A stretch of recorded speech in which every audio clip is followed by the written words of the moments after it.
नमस्कार, मैं हूं संकेत उपाध्याय। कोरोना महामारी ने मोदी सरकार की छवि को बड़ा नुकसान पहुंचाया है, ऐसा लोग बताते हैं। पहुंचाए या नहीं, ये एक बहस का मुद्दा है। कोरोना की दूसरी लहर को पहचानने में देरी, फिर उससे निपटने की नाकामी, अस्पतालों में बेड और ऑक्सीजन के लिए हाहाकार जैसी कई तमाम चीजें रही हैं, जिसने भारतीय जनता पार्टी के तय वोट बैंक को भी कमजोर किया है। मसलन आप बड़े बड़े नामी गिरामी लोगों की भी अगर आप सूची देखें तो बहुत सारे लोग अब खुल के बोल रहे हैं, ये बात आलोचना कर रहे हैं। कम से कम पश्चिम बंगाल चुनाव के नतीजे तो साफ दिखाते हैं कि जनता में सरकार और पार्टी की पकड़ शायद घटी है। यूपी पंचायत चुनाव में भी भारतीय जनता पार्टी फिसड्डी साबित हुई। यही वजह है कि सरकार अब अपनी छवि सुधारने में लग गई है। इमेज बिल्डिंग को लेकर कल दिल्ली में संघ और भारतीय जनता पार्टी के शीर्ष नेतृत्व की बैठक हुई, जहां प्रधानमंत्री मोदी, गृह मंत्री अमित शाह, राष्ट्रीय अध्यक्ष जेपी नड्डा के साथ संघ सरकार्यवाह दत्तात्रेय होसबोले मौजूद रहे और कुछ और नेता भी थे। चुनाव की चुनौतियों को लेकर चर्चा हुई। यूपी में अगले साल चुनाव से पहले छवि को जो नुकसान हुआ है, उसकी भरपाई की रणनीति पर भी बात हुई। सूत्रों के हवाले से खबर है कि छवि चमकाने के लिए सरकार और संगठन में कुछ बड़े बदलाव किए जा सकते हैं। तो आज सवाल इंडिया का है ये, कोरोना से नहीं, क्या इमेज से डर लगता है भारतीय जनता पार्टी को? आप अपने आप को किस तरफ पाते हैं? सवाल इंडिया का जो है आपके सामने, जनता की सेहत नहीं, वोटों की चिंता है, आप इससे इत्तेफाक रखते हैं या नहीं? आइए ये सवाल पूछते हैं हमारे मेहमानों को। गुरदीप सिंह सप्पल प्रवक्ता हैं कांग्रेस पार्टी के, शांतनु गुप्ता आप राजनीतिक विश्लेषक हैं, महेश वर्मा नेता भारतीय जनता पार्टी के, और दिलीप चेरियन एक इमेज गुरु, क्योंकि यहां इमेज की बात हो रही है इस वजह से इमेज गुरु भी यहां पर हैं, जो कि उसके बारे में चर्चा करें। सबसे पहले मैं महेश वर्मा जी और शांतनु गुप्ता जी से शुरुआत करना चाहूंगा। महेश वर्मा जी, आपसे शुरू करते हैं। ये इमेज सुधारने की मीटिंग जब लोग मर रहे थे तब उस तरीके से देखी नहीं गई। इमेज सुधारने की मीटिंग जब दवाइयां कम हो रही थी, इंजेक्शन नहीं मिल रहे थे, ऑक्सीजन नहीं मिल रही थी, तो हमने देखी नहीं। अब चुनाव पास आए हैं तो एक इमेज सुधारने की मीटिंग हो रही है। ये कहां तक आप सही मानते हैं? नहीं, निश्चित रूप से संकेत जी, हम सरकार में हम कुछ कर रहे हैं, हम कहीं जनता की सेवा कर रहे हैं, जनता की जान बचाने में लगे हुए हैं। पूरे देश में हमसे जितना बन सकता है अपने सामर्थ्य के हिसाब से हमने पहले फेज में भी यही किया। और पहले फेज में तो इतना तक हुआ कि प्रधानमंत्री ने बकायदा इसके लिए एक रिव्यू मीटिंग भी करी कि किस किस स्टेट ने क्या क्या काम किया, संगठन के स्तर पे कहाँ तक हम लोग सेवा और सहयोग कर सके, लोगों की जान बचाने, जान माल की नुकसान कम से कम हो। तो उस दृष्टि से अगर देखा जाए तो आज की डेट में अगर ये रिव्यू होता है, और संघ तो हमारे लिए एक प्रेरणा स्रोत है, संघ हमारी आत्मा है। आप ये समझने की कोशिश करिएगा कि जरूरी नहीं है कि हम चुनावी दृष्टि से ही संघ से कोई संवाद करते हैं। हम जो कुछ भी करते हैं उस दृष्टि से भी करते हैं कि संघ का जो एक विचार है, और संघ के जो स्वयंसेवक हैं जो कि बीजेपी में भी काम करते हैं, संघ के और भी अनुवांशिक संगठन है उसमें भी काम कर रहे होते हैं। तो सबका प्रयास आज के डेट में किस तरह से इस महामारी से, इस महाआपदा से जनता की जान बचाई जाए, राजनीतिक दृष्टि से इसको आकलन करना या इसका उस तरह से उसके बारे में सोच बनाना। पर इस मीटिंग का फोकस तो वो भी था ना महेश जी, सिर्फ जनता की जो तकलीफ है और कोविड से किस तरीके से निपटा जाए, सिर्फ वही फोकस नहीं था। फोकस जाहिर सी बात है उत्तर प्रदेश भी था, क्योंकि राजनीतिक रूप से अब संघ को भी ऐसा महसूस हो रहा है शायद कि स्थिति जिस तरीके से संभाली जानी चाहिए थी और उससे जो छवि को चोट पहुंची है, वो दोष सुधारना बहुत जरूरी है। शांतनु गुप्ता, मैं आपके पास आना चाहता हूं, आप इसको किस तरीके से देखते हैं? क्योंकि देखिए, आपने तो एक किताब पुस्तक भी लिखी है योगी आदित्यनाथ पर, सवाल उन्हीं पर ही उठाए जा रहे हैं। कितने सारे तो बीजेपी के सांसद ने उठाया। अब आप कहेंगे कि मैं उठा रहा हूं, बीजेपी के सांसदों ने सवाल पूछे कि देखिए कितनी शॉर्टेज हो रही है हमारे यहाँ। देखिए संकेत, अगर आप हर 6 महीने 5 महीने में देखें तो अलग अलग स्तरों पे भाजपा और संघ के शीर्ष नेतृत्व की मीटिंग वार्ता होती रहती है। अब इतने सीनियर नाम आपने लिए, जहां नरेंद्र मोदी का नाम आपने लिया, जेपी नड्डा का नाम आपने लिया, दत्तात्रेय होसबोले का नाम लिया, मुझे तो ये आश्चर्य हो रहा है कि आपको इनमें से जानकारी कौन दे रहा है कि मीटिंग में हो क्या रहा है। कि वो क्या डिस्कस कर रहे हैं, कि इमेज क्या होने वाली है और यूपी का इलेक्शन होने वाला है, ये आपको बता रहे हैं आके, वो मैं बड़े काफी आश्चर्यचकित हूँ कि वो इसको आपको आके इसको बता रहे हैं इसको कि कहते हैं क्योंकि आप पत्रकार नहीं है ना शांतनु जी, इस वजह से मैं बता दूं, इसको कहते हैं पत्रकारों के सूत्र, हाँ, तो मतलब ये जो आप ये जो 7-8 सूत्रों लोग के हैं, हवाले से जो खबर हमारे मतलब वरिष्ठ जो सहयोगियों को 7-8 मिली लोग है, हैं, ये वो है। जो 7-8 लोग हैं, जो इतने इंपॉर्टेंट शीर्ष नेतृत्व है, ये आपका सोर्स है, ये अपने आप में बड़ी खबर है। मेरे नहीं है, हमारे वरिष्ठ सहयोगियों के हैं। आपके वरिष्ठ सहयोगियों के सूत्र हैं, ठीक है, आपकी वरिष्ठ क्यों नहीं, आपको उनकी काबिलियत पर संदेह है?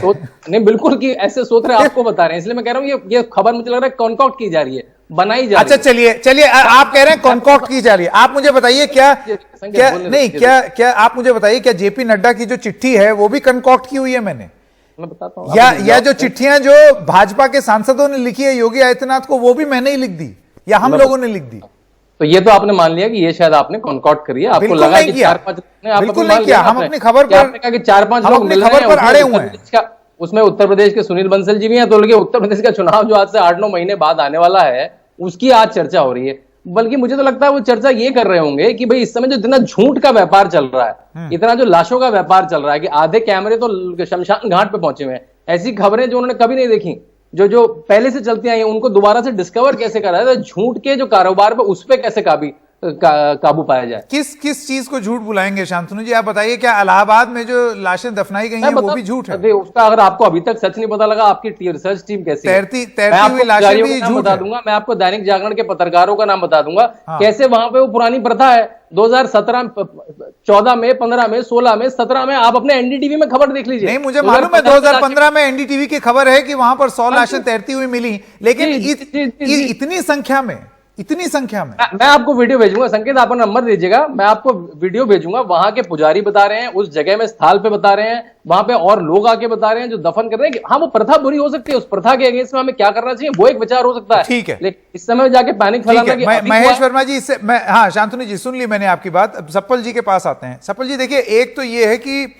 आप ये बोलें कि कुछ हुआ ही नहीं, मेरे ख्याल से अब संघ भी ये मानने को तैयार नहीं है कि ऐसा नहीं बोल सकते आप कि कुछ हुआ ही नहीं। वो लाशें वहां दिख रही हैं, वो तैरती हुई लाशें हर किसी को दिख रही हैं, दफनाई हुई लाशें भी सबको दिख रही हैं, और जिस तरीके से कोविड को हैंडल किया गया है वो भी हर किसी को दिख रहा है। तो जब संघ चिंतित है तो आपको लगता है कि ये बेस्ट रिस्पॉन्स है कि इमेज दोष सुधारने के लिए पहले छवि सुधारी जाए, क्योंकि राजनीति में छवि का बड़ा महत्व है? संकेत जी, मेरे से पहले जो दो साथियों ने बोला, उनकी बात से एक चीज साफ है कि स्थिति इतनी खराब है कि संघ जो प्रचार और प्रचारकों का संगठन है, उसको प्रचार से डर लगने लगा है। उसके प्रचारित होने पे, उसकी मीटिंग के प्रचार पे ही सवाल उठाए जा रहे हैं, इतना डिफेंसिव पे है। लेकिन जहां तक संघ की बात है, संघ पे तो कोई जिम्मेदारी देश की है नहीं, जिम्मेदारी तो देश की है प्रधानमंत्री जी पे, योगी जी के ऊपर, मुख्यमंत्री चुने हुए हैं। सवाल यह है कि वो क्या कर रहे हैं। अच्छा होता कि अगर आज ये खबर आती कि छवि सुधारने के बजाय प्रधानमंत्री जी ने मीटिंग ली होती कि मॉडर्ना और फाइजर की जो कंपनियों ने वैक्सीन देने से मना कर दिया राज्यों को, और कहा कि केवल केंद्र के साथ हम समझौता करेंगे, उस पर मीटिंग की होती। पीएम की जिम्मेदारी आज की तारीख में ये है, लेकिन वो अपनी जिम्मेदारी ना पीएम के लेवल पे निभाई जा रही है, ना सीएम के लेवल पे। बात प्रचार की हो रही है, और यही कारण है कि कोर्ट को बीच में आना पड़ रहा है। आप देखिए, पिछले 10-15 दिन के अंदर ऑक्सीजन में कोर्ट बीच में आया। यूपी के अंदर जो डेथ्स हो रही हैं, उसके लिए हाई कोर्ट ने नोडल जजेस अपॉइंट किए कि सही रिपोर्ट मिले। और आज दिल्ली में हद यह है कि मच्छरों के सवाल पर कोर्ट को उतरना पड़ा, दिल्ली हाई कोर्ट को। तो काम का जहां तक सवाल है, काम तो कोई कर नहीं रहा है। हाँ, छवि बनाने की जो कोशिश करी जा रही है, क्योंकि उनको पता है वो प्रचार के दम पे आए हैं और प्रचार से ही जिंदा रहेंगे, और प्रचार के ऊपर ही अब काम करने की कोशिश कर रहे हैं। तो ये पूरा जो आज मीटिंग हो रही है, इस मीटिंग का कोई औचित्य नहीं है। औचित्य इस बात नहीं, लेकिन मुझे आप ये बताइए सप्पल जी, सवाल घूम करके आपकी कांग्रेस पार्टी पर भी उठाए जाएंगे कि जब श्रीनिवासन बीवी अच्छा काम कर रहे हैं, उसकी तारीफ खुद जेपी नड्डा ने भी की अपनी चिट्ठी में सोनिया गांधी को। लेकिन जब राजनीतिक दल काम करते हैं तो वो अगर ये पलट के बोलें कि हम राजनीति की वजह से काम नहीं कर रहे हैं, हम अपने सेवा भाव से काम कर रहे हैं, ऐसा कोई राजनीतिक दल नहीं बोल सकता। तो छवि सुधारने की कोशिश तो कांग्रेस पार्टी भी कर रही है, या कोई भी दल करेगा। जी नहीं, आप जो उदाहरण दे रहे हैं वो यहां पे फिट नहीं बैठता है। हाँ। आज की तारीख में जो स्थिति है, उसमें राजनीति की बात को स्थगित करने की जरूरत है। अभी कल ही जो तमिलनाडु से भी आया, वहां के सीएम ने, स्टालिन ने बोला कि भी 3 महीने के लिए स्थगित कर रहे हैं। इस समय राजनीति का वक्त बाद में आएगा। इस वक्त लोगों के साथ जुड़ के काम करने का है। अगर बीवी श्रीनिवास काम कर रहे हैं तो ये आप भी जानते हैं कि बीजेपी के खुद जो कई लोगों ने ट्विटर के माध्यम से उनको संपर्क किया और उनकी सहायता की गई। उस समय ये तो नहीं बोला गया ना कि आप बीजेपी के हैं। ये राजनीति बात की बात है। आज की तारीख में सवाल सरकार से पूछा जाना है। कांग्रेस पार्टी विपक्ष में है, कांग्रेस का काम है सवाल पूछना, कांग्रेस का काम है एक कदम आगे जाके, क्योंकि वो एक ऐसी पार्टी है जिसने लंबे समय तक राज किया है, तो सुझाव भी देना। लेकिन काम किसको करना है? काम इस देश में चुने प्रधानमंत्री हैं, उनको करना है। काम इस देश में मुख्यमंत्री हैं यूपी के, उनको करना है। तो सवाल उनसे पूछे इससे पहले कि मैं महेश जी और शांतनु जी के पास वापस जाऊं, दिलीप चेरियन साहब, आप मुझे ये बताइए कि सरकारी जो नौकरशाह हैं उनकी एक आज से महीने भर पहले की मैं खबर बता रहा हूं, इंफॉर्मेशन ब्रॉडकास्टिंग मिनिस्ट्री द्वारा एक वर्कशॉप कराना जिसमें यह बात हो कि भाई पॉजिटिव, सरकार की पॉजिटिव बातें सामने लाओ। सकारात्मक बात करने में कोई दोष नहीं है, होना चाहिए। उसके बाद आरएसएस का फंक्शन पॉजिटिविटी अनलिमिटेड, प्रधानमंत्री का अभी कुछ ही दिनों में मन की बात होने वाली है जिसका फोकस भी पॉजिटिविटी होगा। आपको लगता है कि ये बार बार सकारात्मकता की बात करना अपने आप में ये सरकार को ये एहसास है कि कहीं ना कहीं सवाल बहुत कड़े हैं, तीखे हैं और सच हैं, इस वजह से उसमें सकारात्मकता लाने की जरूरत है, पॉजिटिविटी। देखिए बात यह है कि ये जो जिस गवर्नमेंट को इमेज माध्यम होता है हर चीज करने का, गवर्नेंस के जगह में अगर इमेज उनको रिप्लेस किया जाए तो ये उनको डर लगना नेचुरल है। क्योंकि अगर उनको अभी डेटा आ रहे ग्राउंड से और आरएसएस के डेटा ज्यादा एक्यूरेट होता है पार्टी से भी, और वो डेटा के अनुसार उनको ये लग रहा है कि पार्टी का छवि गिर रहा है, तो इसलिए ये इमरजेंसी जैसे मीटिंग कॉल किया था। और मुझे लगता है कि इंग्लिश में एक प्रॉवर्ब है कि those who live by the sword will die by the sword. जो इमेज से ऊपर आते हैं उनको इमेज से डर होना चाहिए, क्योंकि वही इमेज उनको नीचे ला सकता है। ये आप अगर आर्ग्यू करें कि लाश थे, लाश नहीं थे, ऑक्सीजन थे, ऑक्सीजन नहीं थे, ये सब सवाल नहीं है। सवाल है कि लोगों के बीच में बात और चर्चा क्या हो रहा है और उसके वजह से इमेज क्या इमर्ज कर रहा है। वर्मा जी, आप जवाब देना चाहेंगे? आपको राइट टू रिप्लाई दे दूं मैं। आपने सुना दिलीप चेरियन का क्या कहना है। एक राजनीतिक सवाल सप्पल जी का भी है, तो उस पर तो देखिए कांग्रेस बीजेपी हो जाएगी तुरंत, तो वो तो आपकी मर्जी, आप जवाब देना चाहें या ना देना चाहें। लेकिन दिलीप चेरियन का यह कहना है कि जब आप इमेज को लेकर के, आपने इमेज बना करके ही आए सत्ता में, तो जाहिर सी बात है अगर इमेज पे चोट पहुंचेगी तो आप उसी को सुधारने की कोशिश करेंगे।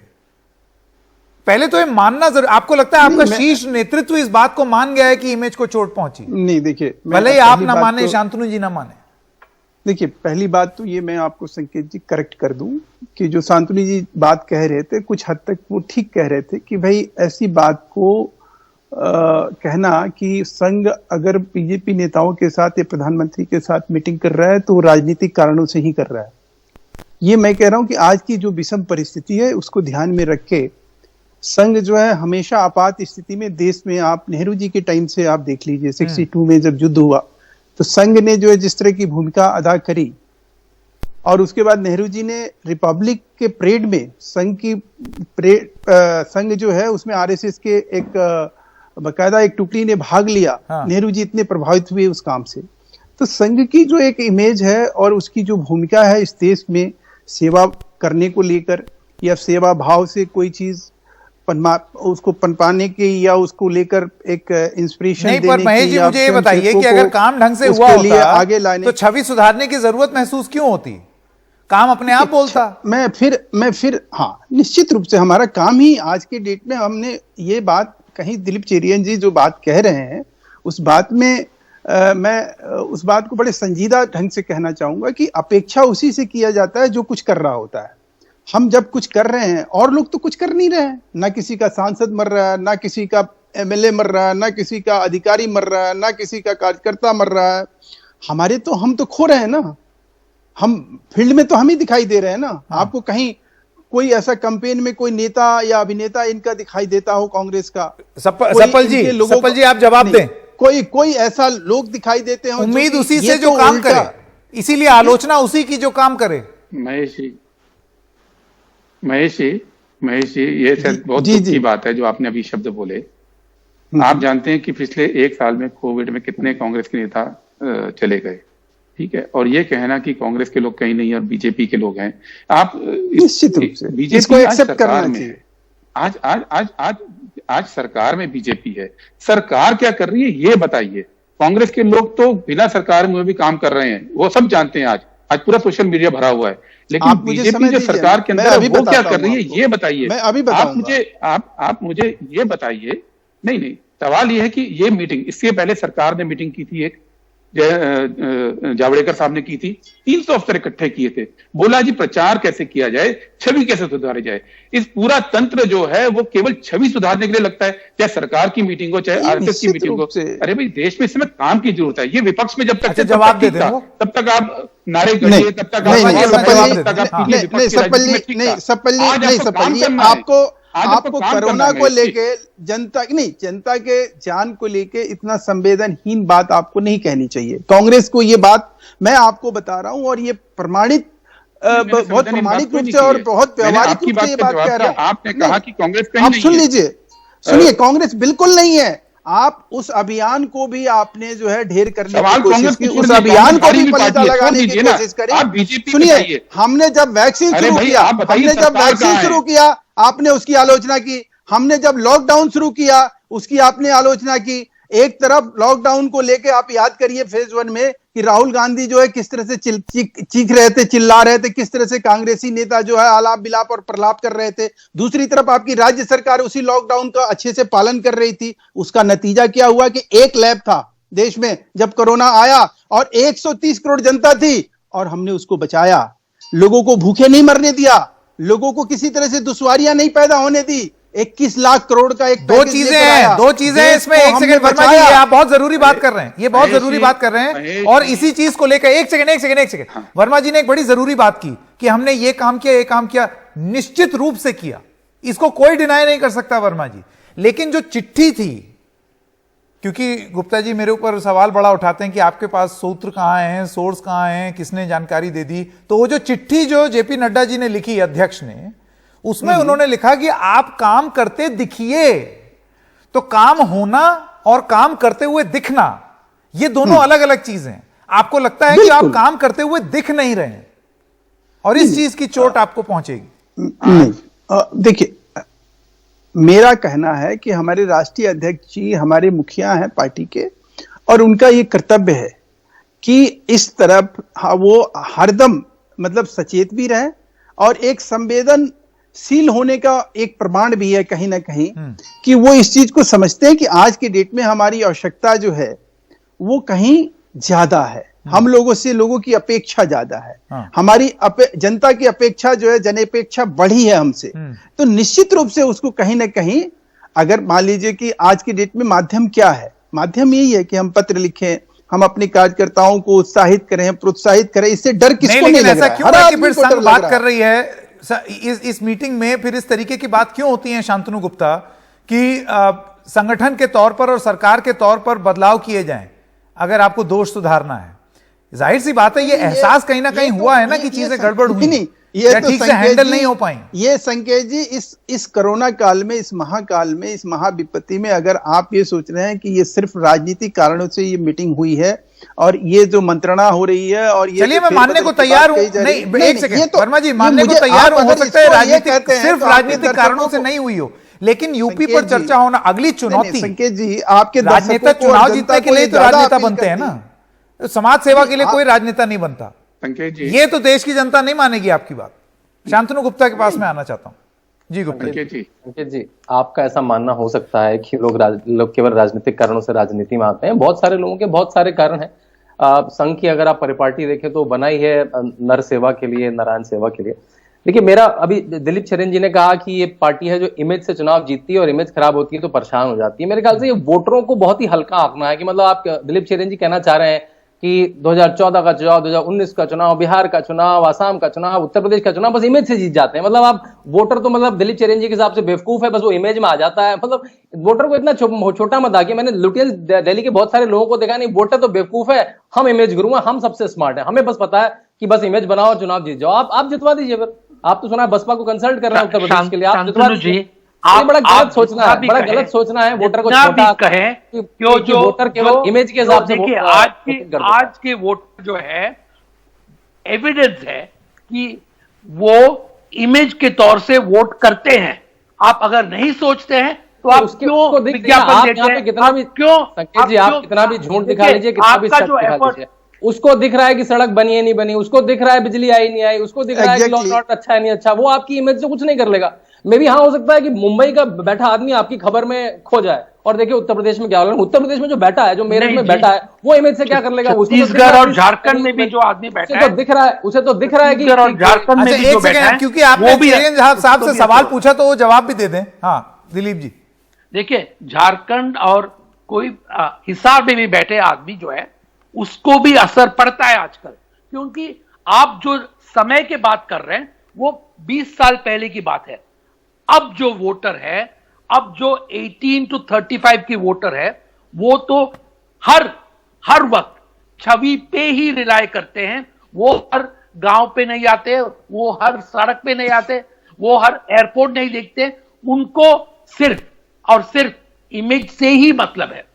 नहीं बिल्कुल, मेरे ख्याल से बिल्कुल ये हर मार्केट का एनालिसिस लग रहा है मुझे। इमेज को गलत आप डिफाइन कर रहे हैं। से कौन सी पार्टियां डूब जाएंगी, कौन सा एनालिसिस है कि लोग मतलब एक एक करके क्लोजिंग कमेंट्स ले लें जरा। जी वर्मा जी और सप्पल जी, 30 सेकंड, समय खत्म हो रहा है। आ रही नहीं आ रही जी वर्मा जी 30 सेकंड क्लोजिंग कमेंट्स। मेरा ये कहना है कि हाँ सप्पल साहब बोलिए प्लीज। जी, ये जो बार बार महेश जी कह रहे हैं कि जनता की अपेक्षाएं बहुत ज्यादा हैं, जनता की अपेक्षाएं नहीं है, आपकी जिम्मेदारी बहुत ज्यादा है। आप जिस जिम्मेदारी को पूरा करना चाहिए था, आज जनता देख रही है वो जिम्मेदारी पूरी नहीं हो रही है। ठीक है। आज यूपी चुनाव में अभी चुनाव का इतना प्रेम है बीजेपी को कि 1600 कुछ टीचर उसमें मारे गए कोविड के कारण, क्योंकि चुनाव में ड्यूटी लगी थी। उसका दुख तो मनाया नहीं। आज नए चुनाव के लिए मीटिंग नहीं, उसकी नई मीटिंग शुरू कर दी। जानकारी आपने नई मीटिंग शुरू कर दी है। अपने प्लेटफॉर्म छवि की बात, क्या गलत जानकारी है? एक सेकंड गुप्ता जी करेक्ट कर दें, वो आपको काउंटर करना चाहते हैं। गुप्ता जी बोलिए। शांतनु जी क्या गलत जानकारी है? हाँ, जानकारी गलत नहीं होनी चाहिए। हाँ, यूपी पंचायत के चुनाव उत्तर प्रदेश पे हाईकोर्ट इलाहाबाद द्वारा थोपे गए। मैं आपको लेटर प्रोड्यूस कर दूंगा, ट्वीट करूंगा आपके सेशन के बाद ही। उत्तर प्रदेश सरकार ने लेटर दिया कि अभी चुनाव मत करवाइए। इलाहाबाद हाईकोर्ट ने कहा कि आपको 30 अप्रैल से पहले चुनाव के नतीजे देने हैं। और पश्चिम बंगाल में इलेक्शन कमीशन नहीं, इलेक्शन कमीशन पे किस पार्टी ने जाकर के बोला था कि नहीं हमें लगातार बहुत फेजेस में चुनाव चाहिए? एक ही पार्टी थी, बाकी सब तो कह रहे थे मर्ज कर दो। कांग्रेस भी चुनाव लड़ी, पिनरी विजयन ने अकेले 1500 सारे फेज में चुनाव करने वाली कौन सी पार्टी? 1500 रैली करी है। राहुल गांधी ने अकेले 350 रैली करी है केरला में।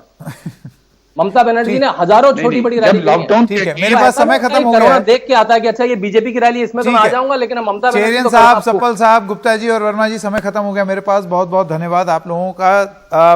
दोष सुधारा जाए या छवि सुधारी जाए, फैसला आपको करना है, क्योंकि यही है सवाल इंडिया का। एक छोटे से ब्रेक के लिए रुक रहे हैं, अभी हाजिर होते हैं।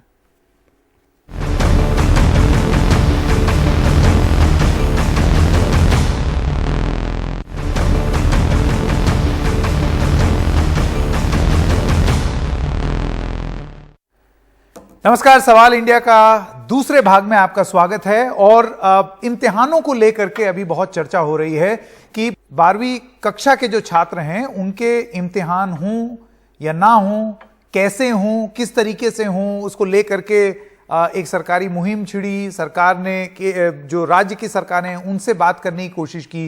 अलग अलग सुझाव सामने आ रहे हैं और सुझाव देने में काफी सक्रिय भूमिका जिन्होंने निभाई है वो अब हमारे साथ हैं दिल्ली के उप मुख्यमंत्री मनीष सिसोदिया जी। सिसोदिया जी आपका बहुत बहुत स्वागत एनडीटीवी इंडिया में। आपने देखा कि सरकार इसको किस तरीके से इस पूरी प्रक्रिया को आगे ले जा रही है। एक छात्रा थी जिनसे हमने बात की, उनका ये कहना था मैं 12वीं कक्षा में हूं, 15 महीने से एक ही क्लास में हूं, जो भी फैसला लेना है सरकार को वो जल्दी ले ले, कराना है तो कराओ, नहीं कराना है तो मत कराओ, लेकिन लटकाओ मत। मैं उस छात्रा की बात से एकदम सहमत हूं, क्योंकि 12वीं क्लास लगातार लंबी होती चली जा रही है। बच्चों के लिए, टीचर्स के लिए, पेरेंट्स के लिए, सबके लिए ये एक हमेशा मतलब नेवर एंडिंग प्रोसेस बन गई है 12वीं क्लास अटेंड करना। तो कुछ ना कुछ निर्णय तुरंत लिया जाना चाहिए, लेकिन जब निर्णय लें, कल मैंने केंद्र सरकार को यही कहा कि जब निर्णय लें तो इस बात का भी ध्यान रखें कि हमारे देश में अभी भी 2.5 लाख केसेस रोजाना आ रहे हैं। दिल्ली में तो केसेस नीचे हुए हैं, महाराष्ट्र में नीचे हुए हैं, लेकिन देश के कई ग्रामीण इलाके ऐसे हैं जहां अभी केसेस बढ़ रहे हैं। वैसे में ये भी बात हो रही है कि तीसरी वेव आने वाली है, कोरोना की तीसरी जो वेव आएगी उसमें बच्चों के लिए और नुकसान हो सकता है। तो इन सब चीज़ों को ध्यान में रखते हुए निर्णय लें, क्योंकि परीक्षा और शिक्षा दोनों तभी हो पाएंगी जब हमारे बच्चे होंगे। अगर बच्चे नहीं होंगे तो फिर कैसे होगा? अगर बच्चे असुरक्षित हो गए, बच्चों की जान पे खेल के हम परीक्षा और शिक्षा की बात नहीं कर सकते हैं। तो मनीष जी, क्या सुझाव देंगे आप? अभी जैसे केंद्र की ये बड़ी भारी मीटिंग हुई, प्रधानमंत्री भी इसमें, जैसे कि हमको हमारे एजुकेशन मिनिस्टर जो हैं केंद्र के, वो बार बार बताते हैं प्रधानमंत्री इसमें बहुत रुचि ले रहे हैं कि जो भी फैसला हो वो बच्चों के हित में हो। सुझाव के दृष्टिकोण से मैं आपसे जानना चाहता हूं कि क्या सुझाव आप देंगे? मैंने 2 सुझाव दिए हैं उनको कि पहला तो ये कि पूरे देश में 12वीं क्लास में पढ़ने वाले बच्चों की संख्या 1,40,00,000 है।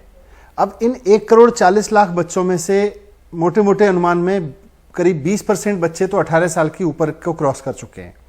उनको आप प्रायोरिटी के बेस पे वैक्सीन लगवा दीजिए।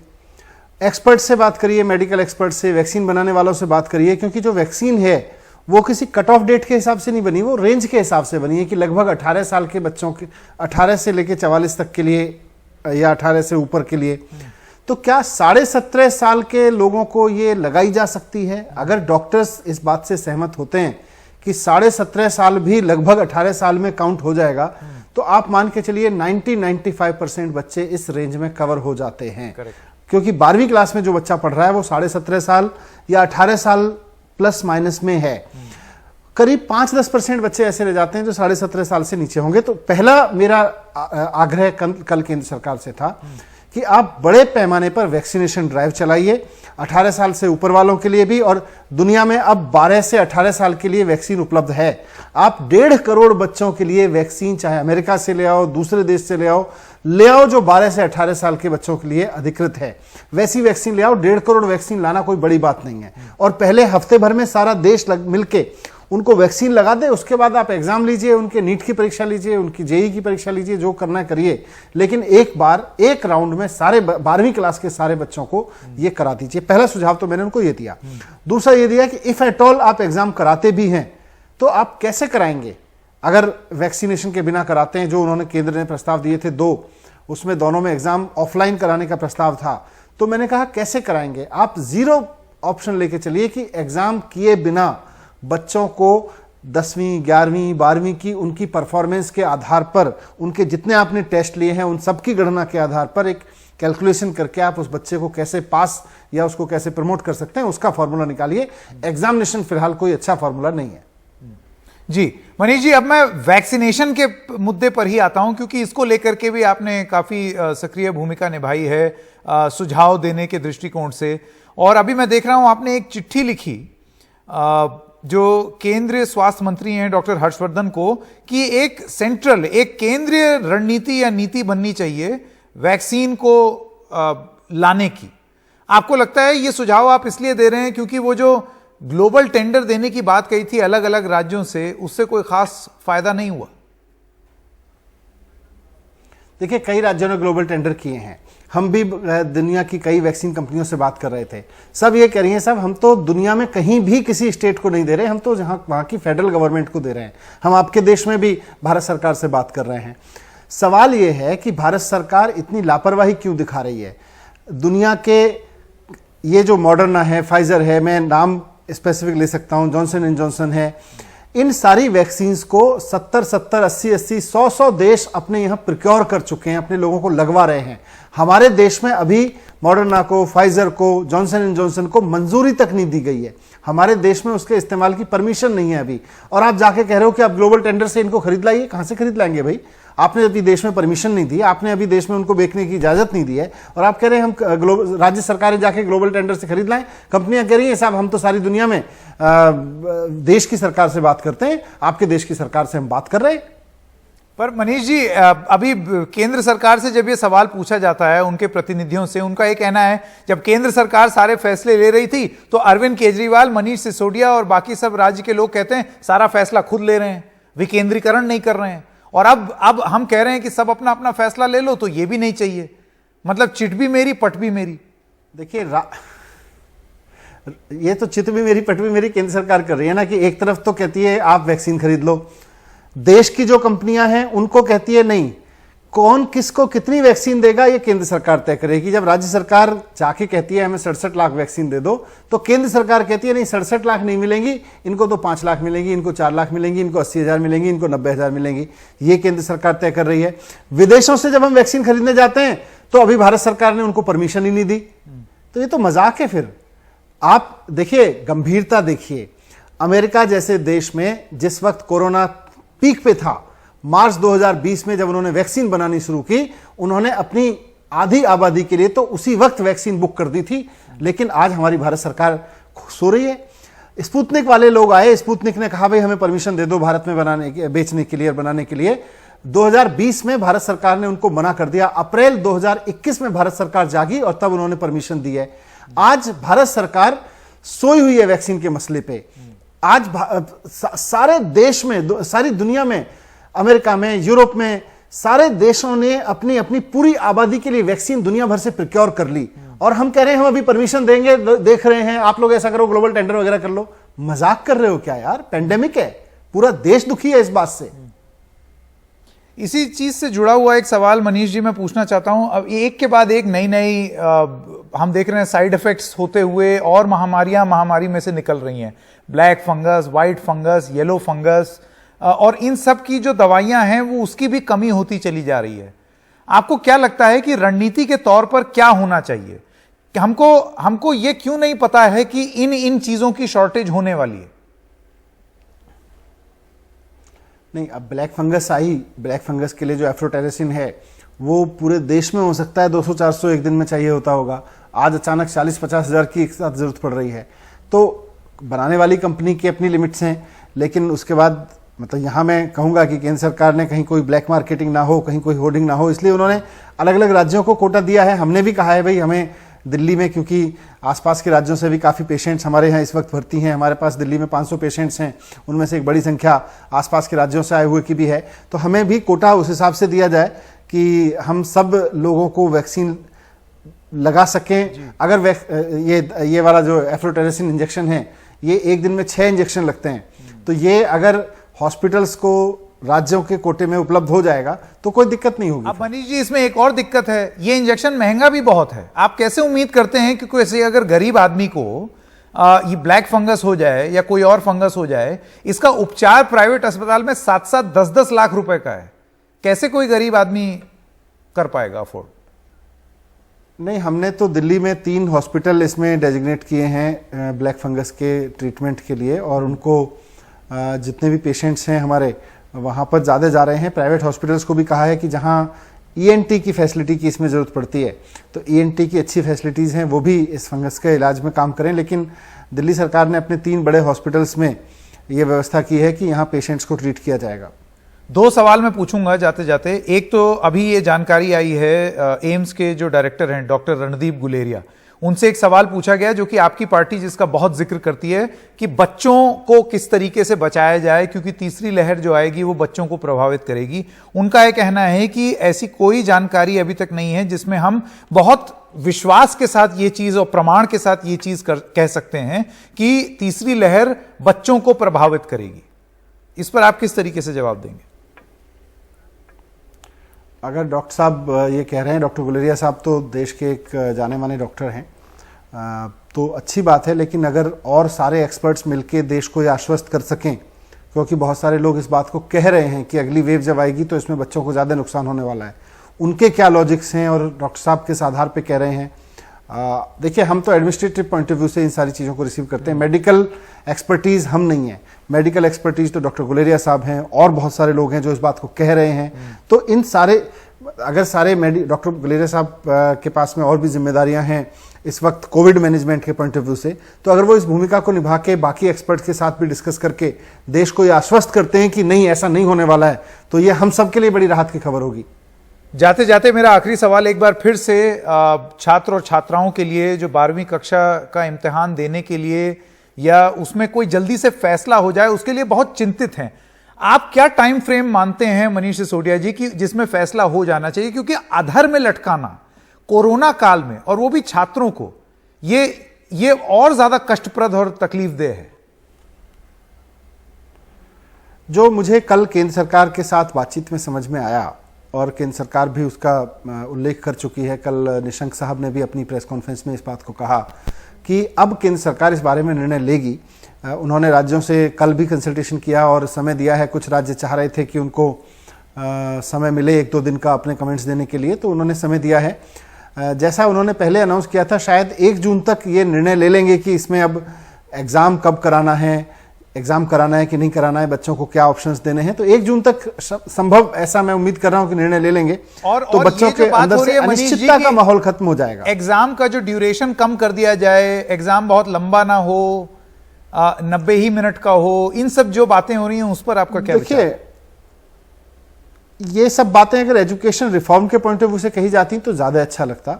अभी जब आप कोविड सिक्योरिटी के पॉइंट ऑफ व्यू से बात करते हैं, तो मैं कल भी इस बात को रखा केंद्र सरकार की मीटिंग में कि भाई, बच्चे को आप 3 घंटे के लिए एग्जाम देने के लिए बुलाएं या 90 मिनट के लिए बुलाएं, रिस्क तो उतना ही है। बच्चे को आप 4 पेपर देने के लिए बुलाएं या 5 पेपर देने के लिए बुलाएं, अगर आप उसको स्कूल में बुलाएंगे तो उसकी जान को रिस्क तो उतना ही है। इसमें मैं सहमत नहीं हूं कि 4 दिन के लिए बुलाएंगे 5 दिन की जगह तो रिस्क कम है। अगर आप 3 घंटे की जगह उसको 1.5 घंटे का पेपर देने के लिए बुलाएंगे तो उसमें रिस्क कम है। इस बात से मैं सहमत नहीं हूं। मनीष सिसोदिया जी, आपका बहुत बहुत धन्यवाद। Thank you. एक छोटे से ब्रेक के लिए रुक रहे हैं, सवाल जारी रहेंगे और खबरें जारी रहेंगी एनडीटीवी इंडिया पर।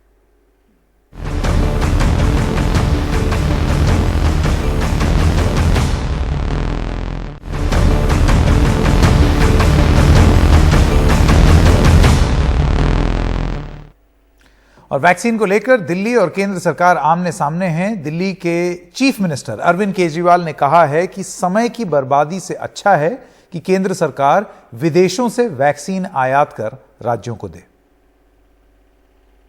हमारी फाइजर से बात हुई, फाइजर वाले कहते हैं जी आपको नहीं देंगे, हम केंद्र सरकार से बात करेंगे। हमारी मॉडर्ना से बात हुई, मॉडर्ना वाले कहते हैं जी हम आपको नहीं देंगे, हम केंद्र सरकार से बात करेंगे। मेरी केंद्र सरकार से हाथ जोड़ के अपील है कि हमारा देश ऑलरेडी काफ़ी समय लूज़ कर चुके हैं, हम लोग काफ़ी समय हो चुका है, तो अब हमें और समय नहीं गंवाना चाहिए। ये कोई भी विदेशी कंपनी जो है, अब तो कई सारी वैक्सीन आ चुकी हैं इंटरनेशनल मार्केट में, जॉनसन एंड जॉनसन है, मॉडर्ना है, फाइजर है और भी बहुत सारी हैं। तो इनसे सबसे केंद्र सरकार बात करके केंद्र सरकार इनसे सारा इंपोर्ट करे और राज्यों के अंदर बांट दे।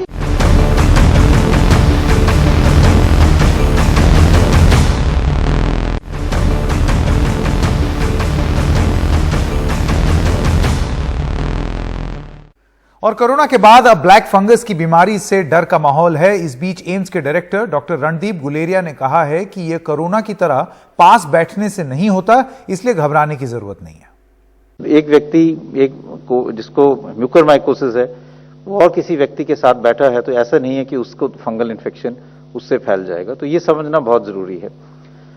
दूसरा ये समझना जरूरी है कि ये जो फंगल इन्फेक्शन है, 90 to 95% जो पेशेंट्स हैं जिनमें पाया गया है, उनमें या तो डायबिटीज है या साथ में स्टीरॉयड यूज किया गया है। जिन लोगों को डायबिटीज नहीं थी या जिन लोगों को स्टीरॉयड्स नहीं दिए गया, उसमें ये बहुत रेयरली देखा गया है। It is not uncommon.